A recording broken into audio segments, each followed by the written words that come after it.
মৰমৰ শিক্ষাৰ্থীসকল, গ্ৰামাৰ ছিৰিজৰ নতুন এটা খণ্ডৰ সৈতে আকৌ তোমালোকৰ মাজলৈ আহিছোঁ। গ্ৰামাৰ ছিৰিজৰ ইয়াৰ আগৰ খণ্ডটোত আমি আলোচনা কৰিছিলোঁ কালেক্টিভ নাউনৰ বিষয়ে আৰু লগতে কালেক্টিভ নাউনৰ বিভিন্ন উদাহৰণো মই দিবলৈ চেষ্টা কৰিছিলোঁ। আশা কৰিছোঁ তোমালোকে বুজি পাইছা। আজিৰ এই খণ্ডটিত আমি আলোচনা কৰিম অন্য এক প্ৰকাৰৰ নাউন, এবষ্ট্ৰেক্ট নাউনৰ বিষয়ে। আহাচোন আলোচনা কৰোঁ। তোমালোকৰ বহুতেই হয়তো এবষ্ট্ৰেক্ট শব্দটো শুনিছা আৰু বহুতেই এই এবষ্ট্ৰেক্ট শব্দটোৰ অৰ্থও জানা।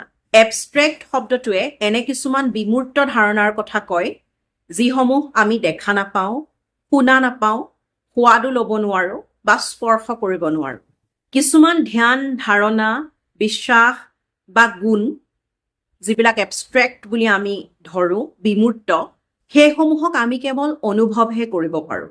তেনে ধাৰণাক আমি এবষ্ট্ৰেক্ট বুলি ক'ব পাৰোঁ। বিমূৰ্ত ধাৰণা। এবষ্ট্ৰেক্ট শব্দটোৱে আমি চকুৰে চালেই দেখা পোৱা বস্তুৰ কথা নুবুজায়।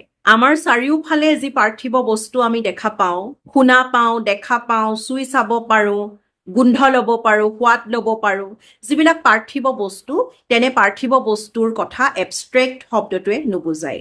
এবষ্ট্ৰেক্ট মানেই হৈছে বিমূৰ্ত কিছুমান ধাৰণা। ঠিক একেদৰে এবষ্ট্ৰেক্ট নাউন বুলি ক'লেও আমি তেনে কিছুমান ধ্যান ধাৰণাৰ নামকেই বুজিব লাগিব। ইংৰাজীত যদি আমি এবষ্ট্ৰেক্ট নাউনৰ সংজ্ঞা ক'বলগীয়া হয়, এনেকৈ ক'ব লাগিব, Abstract nouns refer to some ideas or concepts, not physical objects. যে abstract noune কিছুমান ধ্যান ধাৰণাৰ কথাহে বুজায়, চকুৰে দেখা পোৱা পাৰ্থিৱ বস্তুক নুবুজায়। Abstract nouns refer to some intangible concepts or ideas which cannot be seen, cannot be touched, or cannot be tasted. Abstract noune এনেকুৱা কিছুমান ইনটেঞ্জিবল ধ্যান ধাৰণাৰ কথা কয়।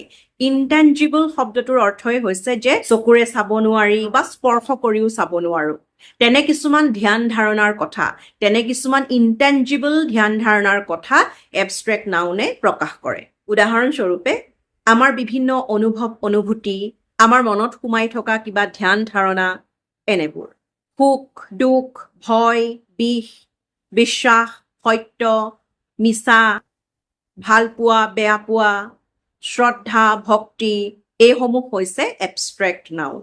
Happiness, sadness, freedom, truth, belief, pain, fear, anger, honesty, love, hatred, courage, bravery, এনেধৰণৰ।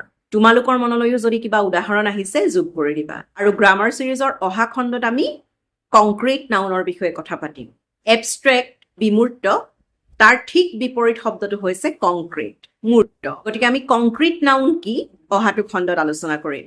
আশা কৰোঁ এই আলোচনাটিৰ জৰিয়তে তোমালোকে এবষ্ট্ৰেক্ট নাউনৰ বিষয়ে সঠিক ধাৰণা কৰিবলৈ সক্ষম হৈছা। যদি কিবা খোকোজা আছে মোক জনাবা। আজিলৈ আহিছোঁ, ধন্যবাদ।